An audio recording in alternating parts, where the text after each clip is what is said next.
दोस्तों नमस्कार। आपका हार्दिक स्वागत है आपके अपने चैनल लीगल लाइफ में। अंधकार से प्रकाश की ओर चलने की व्यवस्था का चित्रण करता है। आज हम विचार करेंगे ऋषि मुनियों द्वारा रचित मंत्रों का व्यक्ति के विकास में क्या योगदान है। अमूमन कुछ वर्षों पहले तक संभावनाओं के इस जगत में हमें विश्वास में थोड़ी कमी थी कि ऐसा कुछ होता भी है या नहीं होता, लेकिन आज साइंस ने प्रमाणित कर दिया हर मंत्र के जाप के बाद एक फ्रीक्वेंसी पैदा होती है आदमी के शरीर में, और वो फ्रीक्वेंसी ऐसी ही है जैसे आपके घर में एक टीवी हो, एक रिमोट हो, रिमोट को बदलने से आपके टीवी का चैनल बदल जाता है। ये जो चैनल बदलने की पद्धति है, ये बेसिकली वाइब्रेशन का सिद्धांत है। जब उसकी रेंज की कैपेसिटी आ जाती है तो चैनल बदल जाता है। इस ब्रह्मांड में बहुत सी चैनल चल रहे हैं। पहले 2 चैनल टीवी में आते थे, फिर 40 आने लगे, अब तो अनंत हैं। जब इन अनंत की बात हम करते हैं तो हमें विचार आता है कि ये प्रसारण कहाँ से आ रहा है और कैसे इसको केंद्रित करके परफॉर्म करके दिखाया जा रहा है।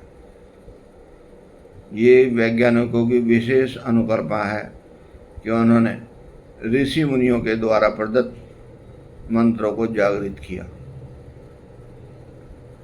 कुछ मंत्र प्रमाणित माने जाते हैं जिन पर विशेष शोध हुआ। ओम, गायत्री मंत्र, महामृत्युंजय मंत्र, हनुमान चालीसी आदि आदि। इनका प्रभाव भी आदमी के मस्तिष्क पर अलग अलग ही पड़ता है। ओम के जाप करने से मानसिक शांति मिलती है, लेकिन वहीं महामृत्युंजय के मंत्र करने से डीएनए इफेक्टिव होता है, यानी कि शरीर में जो बीमारी आ गई है उसका निराकरण करने में उसकी वाइब्रेशन सक्षम है। वो दिन दूर नहीं है जब हमारे वैज्ञानिक हमें ऐसा इंस्ट्रूमेंट बना के देंगे कि अगर शरीर में बीमारी है उसको छूने मात्र से ही बॉडी का डीएनए रिचार्ज हो जाएगा। और ये विशेष उपलब्धि ईश्वर की कृपा दृष्टि बिना नहीं हो सकती। वो कहाँ छुपा रहता है, कैसे अपनी संरचना समझाता है, ये विचारणीय विषय है।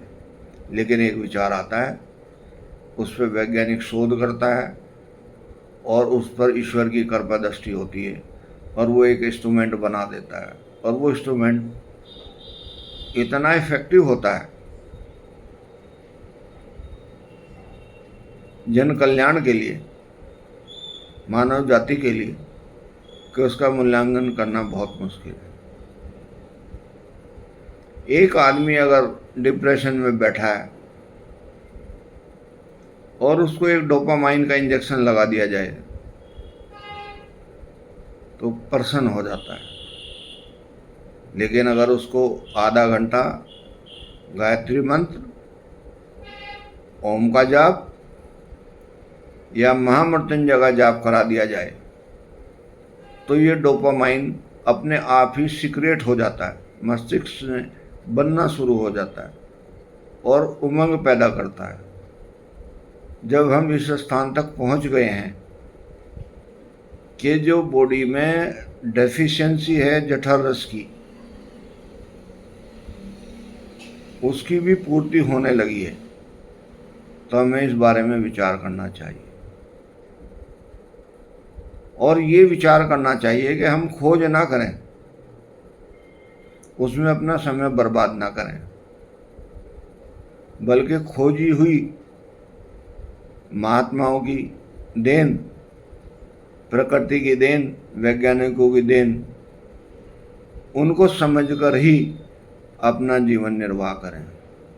और ये जीवन निर्वाह आपके लिए उच्च कोटि का होगा, क्योंकि उसके बाद आपकी मस्तिष्क की जो फ्रीक्वेंसियाँ हैं वो बहुत सुचारू रूप से काम करेंगी, और जब वो सुचारू रूप से काम करेंगी तो आपके शरीर, मन और बुद्धि तीनों चेतन रहेंगे, और जब तीनों चेतन रहेंगे तो आप कभी भी किसी भी परिस्थिति में रहते हुए अनैतिक कार्य नहीं करेंगे।